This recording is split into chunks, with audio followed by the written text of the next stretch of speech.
We're from Napa Valley Adult Education, and the upside of going first thing in the morning is that we get it over with. The downside is that you may not be awake yet, so let's be entertained, I guess, this morning. Okay, so we're going to talk about our vessel course that we're going to pilot this summer. This is part of our DLAC.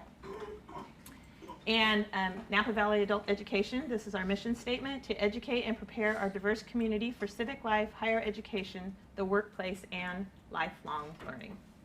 So, you have an idea of what the Napa Valley looks like. This is to make you envious where we live and work. It is a beautiful place, and we often see those balloons hovering over the school in the morning this time of year. It's pretty amazing.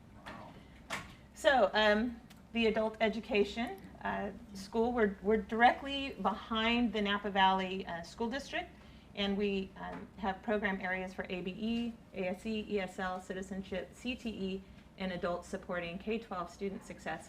And last year we had approximately 3,400 students. So the top picture there is our school, and the bottom one there on the right is the district building. The district administration building. It's pretty. I think it was old. It's the old Napa Union High School building. Old high school. It's a historic site. So we are the team members. Lori-Leanne is our principal, and this is Peggy. Nice to meet you all again. And I'm Lori Gonzalez. So this is a brief overview of our tech plan, and several of the items that are listed here are either complete or in the implementation phase. We added the vocational ESL class, which is $243 funded. It has a civics objective to our OTAN tech plan this year as a result of our DLAC work. So one of the questions was posed, what skills had we learned at the face-to-face DLACs at these meetings? And we felt that the Gallup strength assessments that we did were really helpful, and it's really great that those are online and we can go back and look at those. Gives us some insight to our own team members of what their strengths and their priorities are. And whoops, that was really helpful. And then, as always, like we did yesterday, getting an opportunity to share all of the very cool resources that you're using in your class, the tech tips, all of the great products. I really enjoy, we agree that it's awesome to be able to glean that information from all of you professionals, and we don't have to reinvent the wheel. We just get a chance to use some of the tools that you are also learning. So those are our highlights. The distance learning course, it helped us to determine our focus area for our blended class. We ended up incorporating one of our tech plan goals by implementing Burlington English and expanding it to this vessel hospitality class, which in Napa, hospitality is obviously a big issue there. To develop a comprehensive 5-month hospitality vessel course outline, and it is a AEBG consortium focus on our hospitality pathways. Okay. So, here's Peggy. So my name is Peggy Squires, and I am an ESL teacher at Napa Valley Adult Education, and I'm also a coordinator, part of our team. We first created a driving question. We had to focus on what we were going to try to accomplish during this DLAC activity. How can we meet the needs of our students to gain workforce skills that our community partners are requesting and integrate digital learning into the solution? So one of the first things that we did is we decided to take a student interest survey, because our community is very diverse. We have a very diverse population in our classroom as far as skill levels in our ESL classrooms. So we targeted, our initial goal was to target the intermediate, high, and advanced low transition classes to do a student survey to see where their interests lied within the hospitality industry. We conducted the survey in a total of 4 classes, both in the morning and the evening. We gave students a summary of the class objectives, and we made sure that they realized it was going to be a hospitality focus. We were going to deal with vocabulary, workplace skills, and a blend of teacher instruction and computer software. So students knew this up front. This is the actual student interest survey that I walked into the classes, to give you a little snapshot of it. And this, can you make this larger for me by chance? This survey, it was a 2-page survey. First, we sorted out the students. Were they interested in learning information about hospitality or not? And that immediately allowed us to separate and focus in on the students who were. Then we asked them about their interest in getting a job, and we listed a number of different focuses. You can scroll down to the second page. A number of different areas within the Burlington English program that we knew we had a set curriculum that explored those particular job titles in hospitality, in addition to many soft skills in the workplace that our students needed. At the end, we asked them about their interest in class times, and we were looking for a commitment on their part, because going into this class, you were going to need to commit a certain amount of time in the class and a certain amount of time at home working on the software program. We also had to make sure they had some sort of device to use at home. So all of these factors played into selecting a group of students who could enter into this pilot program and be successful at it. Thank you. Okay. All right. So that was the initial survey. Now keep in mind, we were planning to use this particular course not only to fulfill our own vessel goals on site at our adult school, but we wanted to fulfill an AEBG transition type pathway for our students and to work in the consortium with our Napa College. Well, sometimes the best laid plans. Next slide. So we took the hospitality survey, interest survey results to our team, the hospitality team with the college. And this was a brief slide presentation. What happened to, here it is. Okay, here is the presentation that we did. This was back in March. And quick switch. So we found out of 52 students that were surveyed, the blue represents, and I'll just give you the colors because the number is pretty small, difficult to read, but the blue represented 75% of the students surveyed. They were interested in hospitality. The red, 23%, were not interested at all. And the gold left it blank. So we had quite an interest in the hospitality industry. But what was a big surprise was that most of the students in the largest block they wanted to be in the kitchen. The kitchen steward was an interest on their students' part. But a lot of students wanted to be interpreters, which is one of the questions that we asked on the student interest. Well, we weren't quite prepared for that, and that was a surprise at the college. 21% wanted to, here it is, 21% wanted to be interpreters. The other area, the green, which was a large interest, which we were anticipating to be of interest, was the restaurant server. So we talked about technology, accessible technology, preferred class meeting times, willing to commit to not only the class but homework, and be able to do independent learning outside of the classroom. And they listed other career interests. So at that, okay, go back to the regular. There we go.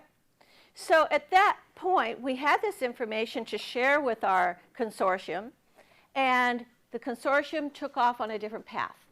The consortium decided that perhaps the Burlington English course wasn't the material that they wanted to use, wasn't the curriculum that they wanted to use in the course.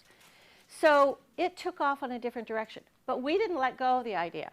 We decided to take this Burlington English concept in the Vessel class and adopt a 243 civics objective through the civics program, a co-op that was pre-approved, 52.2, and turn it into a lower level ESL class. And that was the big shift. But it's going to be piloted this summer, and the big course, the one that we started out, will probably pilot in the fall in some form. So we did create the pilot. These are all of our accomplishments to date. It's a 243 funded program, and it's going to be this summer. And the challenges and barriers. One of the big challenges is to be flexible. We had a global vision of what we were going to do. Well, we have partners we need to work with, so we had to be flexible and change. We did. We thought on our feet, and we made a very smart shift. We were clever in finding a way to work in the new 243 funding, aligning the students' interest with the focus and the surprise results from the interest survey, and meeting the requirements of a civics objective, which is 30 hours of instruction, minimal instruction. Our summer school is going to be 30 hours of instruction. So we right on target. So some of the barriers, outside influences. There are things you can't predict that are going to happen. So you just can't think of everything. So you have to be flexible. Not to be too rigid in your expectations, have some fluidity and be adaptable. Time limitations. We had a deadline, April 30th. This was a new pre-approved co-op that we adopted. So we got it in a few days before the deadline, but that was a deadline that felt we had a lot of pressure. So as you can see, we take flexible, take a different path.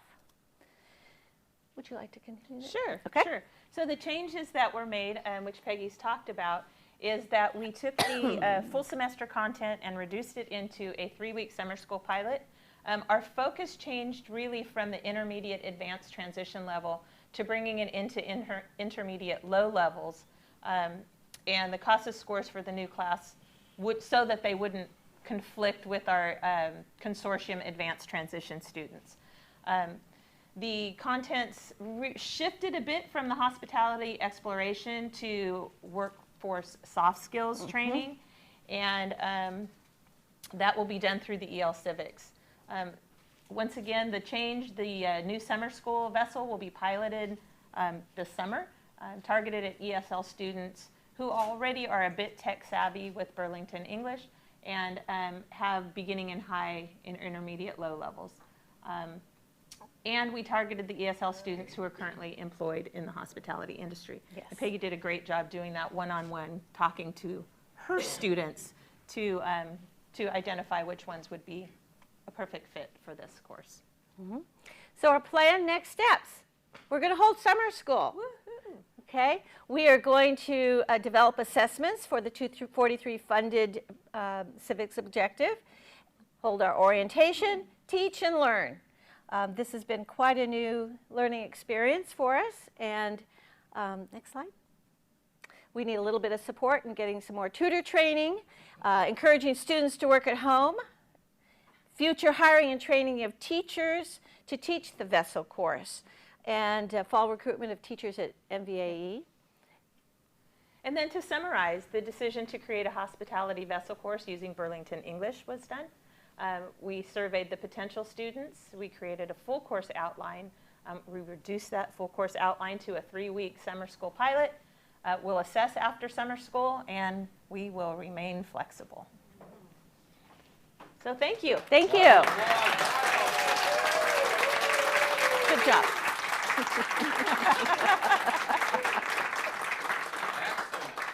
Thank you. We made it. Woo, we made it. Nice. All right, so now comes that time when we want to give some feedback as loyal colleagues. Well, you might consider some questions like maybe you're wondering, I'm wondering about something, or you might just say, I like or don't like that, what if kind of thing. Okay? All right, some feedback time. Go. Call on whoever you like. I'm wondering about Burlington English. It's my understanding that it doesn't work on mobile apps. It's my understanding that their mobile component is really just about vocabulary. It's not the full-fledged course. That's true. That's so very I noticed true. in your survey that the majority of your students, I mean, it was kind of 50-50. Yeah. 50% had, computers and 50% were using devices. Yes. Well, this is another part of culling the population that you're going to focus and target on. So yes, we notice that. Burlington English is working on software that will allow mobile devices to access their full program. It's not there yet. So they're having to be flexible and working towards some goals themselves. Great, but Yes. A request and 2 questions. The request is I would love to see the course outline if you're willing to share it. I believe it is in the resource. Yeah, I think we It's put it in in the our resource resource for folder. DLAC. So That's the full course outline. The summer school pilot for the lower levels isn't in there yet. okay, so then 2 questions. One is you talked about some of the changes that you made for the pilot once you have that consortium meeting. Yeah. But I'm interested why the consortium didn't approve. You said that they didn't approve your pathway or something like that. So maybe you can talk about that a little bit. Sure. And then my other question is on the 243. Do you plan on working with a partner on the 243 class? Okay, let me address the AEBG question, if I might. Of course, you know, the curricula, the meetings that we had between Napa Valley College and the adult school, everybody comes to the table with very different ideas and concepts about how these transition classes will look. They came to the college came to the table with teachers who are already giving instruction using materials for a transition type course, but it wasn't defined as a transition. So the majority of the people at the work group were leaning towards using that curriculum because Burlington English has a whole separate focus and requirements for training, and it was just something that they decided we're going to target the upper levels, the high ESL students, and use materials that we have for working with these transition groups. Those materials, they will probably be surprised when they find out the Lexile levels of those materials are a little more difficult than what our ESL students can handle. But that's part of the discovery process, and everyone will have to be flexible and say, maybe that Burlington English might work after all. Right. So we went in with the lower level and still maintain part of that pathway, that whole overall hospitality pathway. It will be the support to the higher level transition class. Right. And your last? Talk about the fact that 2 things are going to exist. Yeah, they are going to happen simultaneously.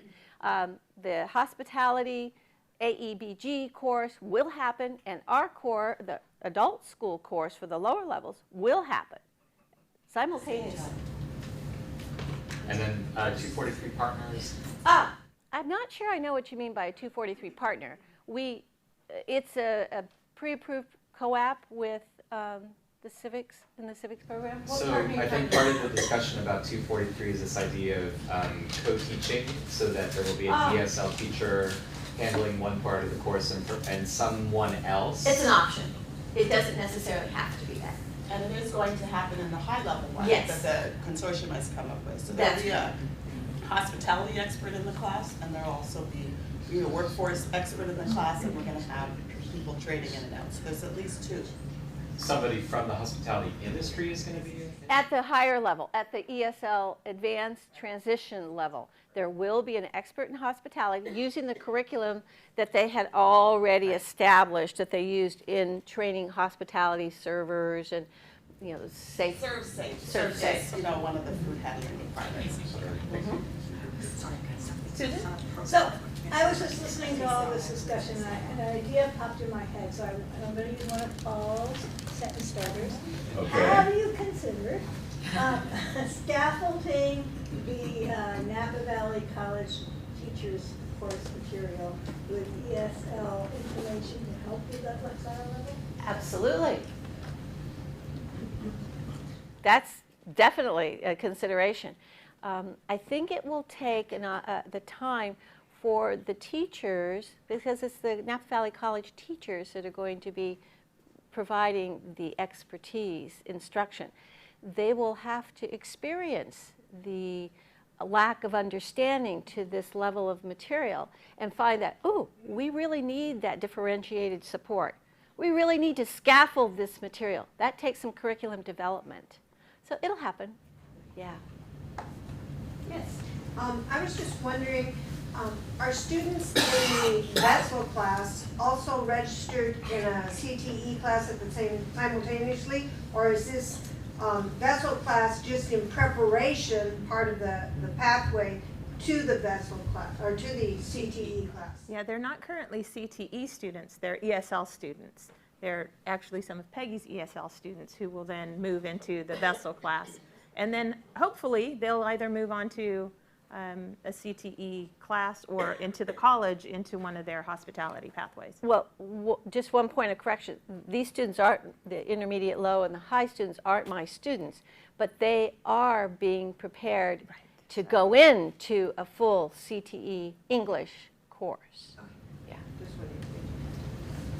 I'm wondering, in that first slide, first couple slides, you were talking about the physical arrangement of your campus. How does that work, being right on top of the district office? Is that a benefit, or is that? We're behind. We're way in the back 40. I think it's a benefit, though. I mean, we're able to use their facilities occasionally. We're close to the resources. We've held some of our CTE classes in the district building because we needed extra space. So Community interest classes can be held there. We have the opportunity to use a district site that has lots of class instructional facilities because our superintendent really encourages the school to be open to everyone. Our whole district, all of the classrooms everywhere, to be open to everyone. So it is a benefit to be there.